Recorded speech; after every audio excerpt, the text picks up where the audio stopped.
Hi, everyone. So I'm going to be talking a little bit about race during the Cold War. And so can we put up the first image that I have? Okay, so this picture was created by William L. Patterson, who was the founder of the Civil Rights Congress, which was a civil rights organization formed in 1946. And it says, "We charge genocide, the crime of government against the Negro people, a petition to the United Nations." So this is actually the front page of a 100-page brief that the Civil Rights Congress submitted to the UN, in which they formally accused the United States of committing genocide against Black people. How we're using genocide here is the intent to destroy a group in whole or part. And so this was actually presented to the UN in 1951, and it built the case for the United States committing acts of genocide against Black people, specifically because of lynching, legal discrimination, disenfranchisement of Black people in the South, and police brutality. And this received international media attention. And it actually came off the heels of the arguably more well-known An Appeal to the World, which was written by W.B. Du Bois and the NAACP, which asked the UN to redress human rights violations committed against African-American citizens by the U.S. government. And in that document, they actually argued that the U.S. was not a good place to have the formal seat of the UN because of this racial discrimination. And as a result of these charges, the Soviet Union asked the UN to formally investigate the United States. Eleanor Roosevelt, who was a member of the American delegation at the time, actually threatened to resign if the American delegation introduced this petition. And even at this time, she was on the board of directors for the NAACP. So why is this important? Coming out of the Second World War, contradictions between American political ideology, particularly centering around equality and freedom, come into contact with and conflict with practices of segregation at home and American foreign policy, specifically towards Africa, Asia, and Latin America. And U.S. officials start to face pressure from Black activists to intervene in Southern segregation because of how it hurt the image of the U.S. abroad. So the key theme that I really want to talk about here today is that it's important to put the history of white supremacy on the same page as the Cold War, and that U.S. officials are simultaneously dealing with the demands of people of color at home and abroad, and also growing decolonization movements. So 3 key points that I'm going to talk through here. First, the actions of domestic civil rights leaders in the U.S. raised the profile of segregation internationally. Second, they created links with decolonization movements across the world.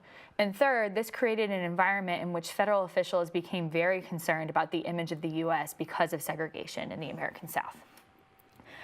So my first point that I want to talk about is the actions of Black radicals at home. And bringing the issue of civil rights inside the Cold War agenda can be largely tied to the agitation of Black activists.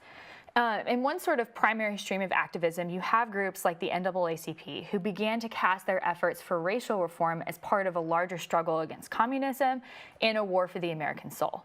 And the UN in this way became a perfect forum to air grievances because there was already a sympathetic audience to the NAACP's views, because there were African nations, Asian nations, Latin American nations, Middle Eastern nations that had been subjected to racist U.S. foreign policy practices. And there were American critics like the Soviet Union who could utilize this as an opportunity for weakness.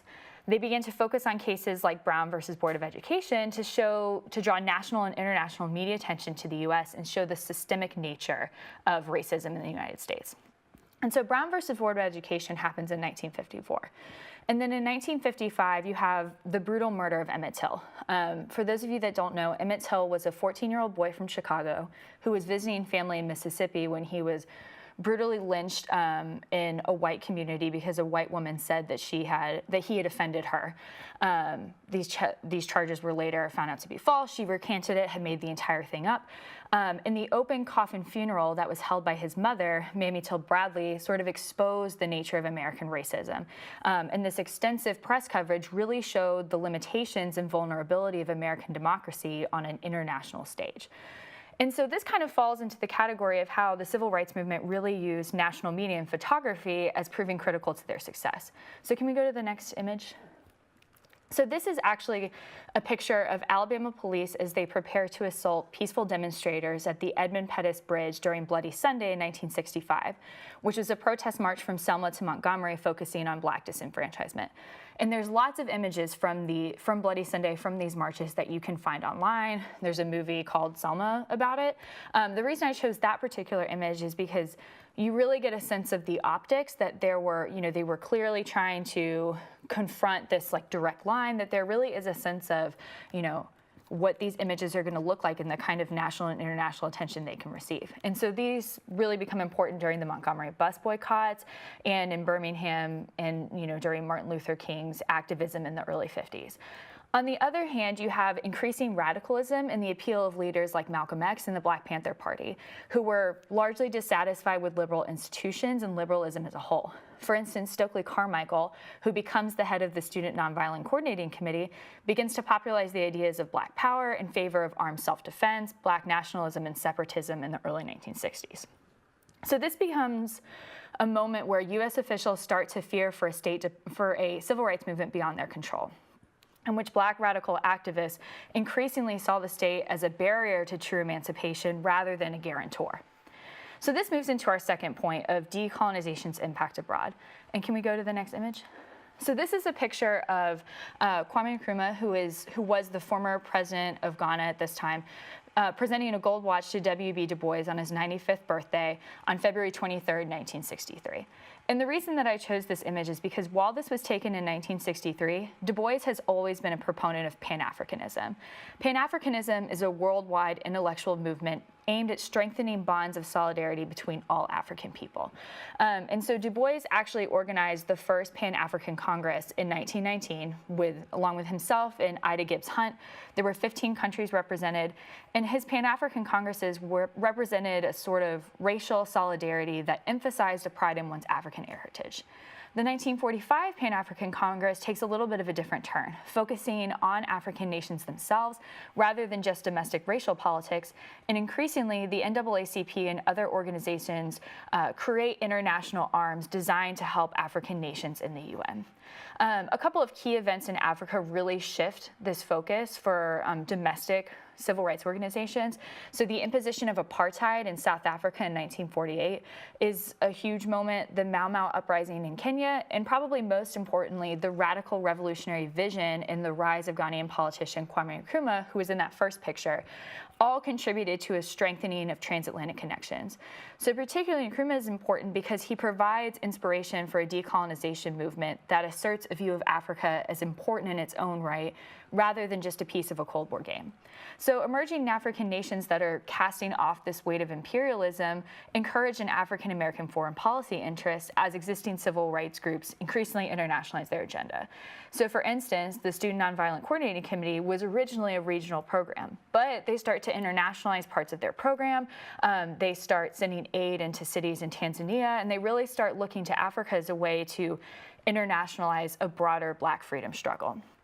And this moves into my final point about, as Black radicalism and internationalism grow, racial injustice adds to the fear that Black discontent is going to invalidate democracy during the Cold War.